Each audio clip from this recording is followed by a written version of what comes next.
There's a growing debate in the audio world, active versus passive speakers. Which one is right for you? Let's discuss. I'm Elon Osborne, and this is eCoustically Speaking. Active loudspeakers are gaining traction. More models are hitting the market every year, but is it just about convenience, or do active systems actually sound better? With music streaming now the norm, could actives be the all-in-one answer for modern listening, or just another passing trend? For this discussion, we're going to stick to the facts, the pros and cons of active speakers compared to their more traditional passive counterparts. First, what is an active speaker, you ask? You've probably heard them called powered speakers. They've got an amplifier built in, so you don't need an external amp or receiver. Plug them into power, feed them a signal, and you're in business. All active loudspeakers are powered by nature, but not every powered speaker is truly active. And for the kids in the back of the classroom, while all Bluetooth speakers are powered, that doesn't automatically make them active. And we'll explain why. Now, passive speakers are the old school standard. They need an external amplifier or receiver to drive them, and they connect using speaker wire. This is what most people picture when they think loudspeaker. Still with me? Good, because this is where the fun part starts. Here's the thing, an active speaker does two things differently. First, and this one's easy, it has a built-in amplifier, not just for the whole speaker, but for each individual driver. That usually means one amp for the tweeter and one for the woofer, and maybe another for a mid-range or mid-bass driver if you happen to have a three-way loudspeaker. This setup gives speaker designers total control.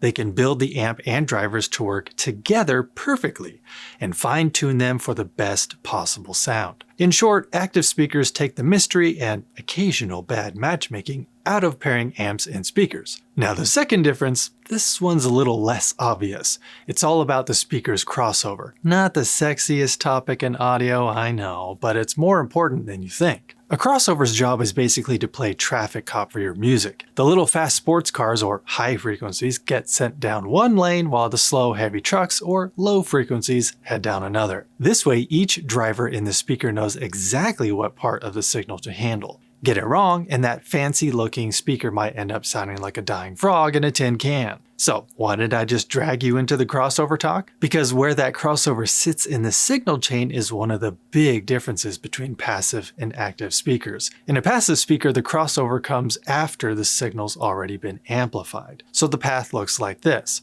amp, crossover, speaker drivers. In an active system, the crossover happens before amplification. That means each frequency range gets its own dedicated amplifier. Now the signal path is crossover, amp, speaker drivers. Alright, so which one's better? Well, that's where the gloves come off. Here's the magic of putting the crossover before the amp. It gets to split the music signal while it's still so tiny, sometimes even still digital. At that point, our trusty traffic cop basically becomes a superhero, directing sound at lightning speed with zero pileups. That early split means active speakers can deliver lower distortion and better phase coherence, which is fancy talk for fewer timing mistakes across the frequency range. Another perk, with nothing between the amplifier and the driver, you get direct coupling, which boosts the damping factor. Translation? Tighter, more controlled bass, cleaner dynamics, and an overall more precise sound, assuming the design is done right. Passive speakers, on the other hand, have their own ace up their sleeve. You can pair them with any amplifier, including some hulking, high-powered beasts, without being limited by what fits inside the speaker cabinet. As Peter Thomas, co-founder of PMC, which is a brand that builds both active and passive speakers for hi-fi and pro use, he explained in a recent interview, the problem with active is that if you use the quality amplifiers on all the drive units, then obviously the cost is going to be quite considerably more than a passive.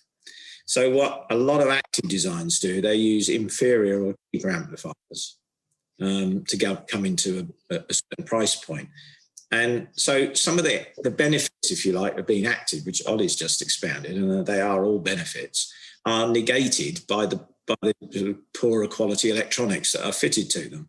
So, ultimately the best active will always beat the best passive. But before we wrap this up, there's a middle ground option: powered speakers. Powered speakers also have built-in amplification, but the crossover joins the party after the signal is amplified, just like in passive speakers. The big difference?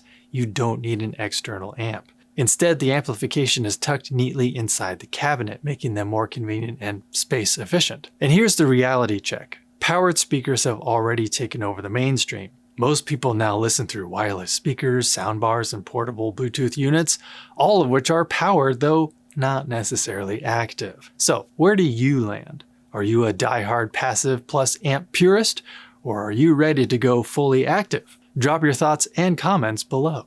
As always, to keep up on all things loudspeakers, home audio, home theater, wearables, gadgets, and tech, be sure to bookmark ecoustics.com. Until next time.